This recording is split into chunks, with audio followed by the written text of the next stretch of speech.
இனிமேல நீ சொல்றதை கேட்டுக்கிட்டு நான் ரப்பர் ஸ்டாம்பா இருக்க மாட்டேன். மரியாதை இங்கிருந்து போயிடு.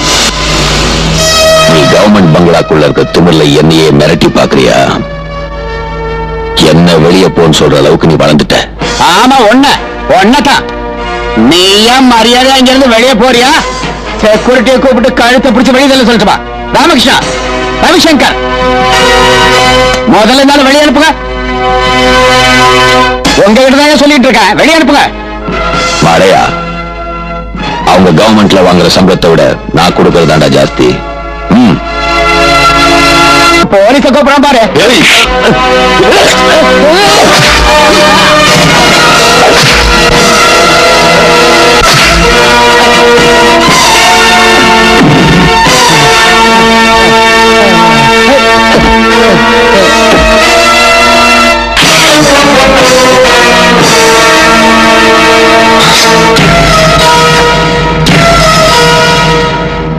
போட்டோல இருக்கிறது யாருன்னு தெரியுமா? நல்லாவே தெரியும்.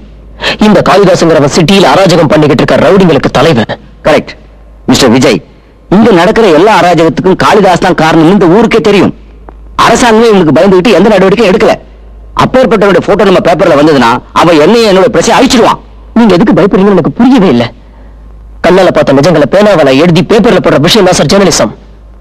இந்த மாதிரி அராஜகம் பண்ற ரவுடிங்களை ஜனங்க முன்னாடி நிப்பாட்டி அவங்க சுயரூபத்தை அம்பலப்படுத்துற சக்தி ஜெர்னலிஸ்ட் மட்டும்தான் உண்டு. மோகன் சார், நாம இந்த போட்டோவை பேப்பர்ல போட்டு காளிதாசோட அட்டுழியங்களை ஜனங்களுக்கு நல்லா புரியும்படி செஞ்சே ஆகணும் சார். விஜய், இந்த போட்டோவை பேப்பர்ல போட்டு என் பொண்டாட்டி பிள்ளை ஆணைகள் ஆகணுமா? எல்லாமே தெரிஞ்சிருந்தோம். என் கையால என் தலைக்கு நெருப்பு வச்சு சொல்றியா நீ? அவனை ஏத்துக்கிட்டு யாராலையும் வாழ முடியாது. நீ போயிடு.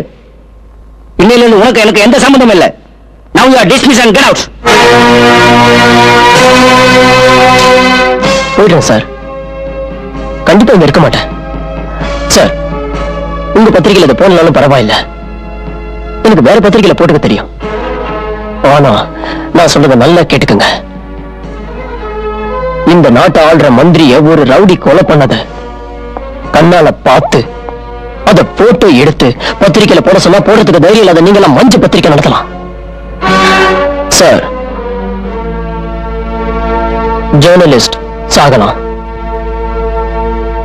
ஜேர்னலிசம் சாகாது. Good bye.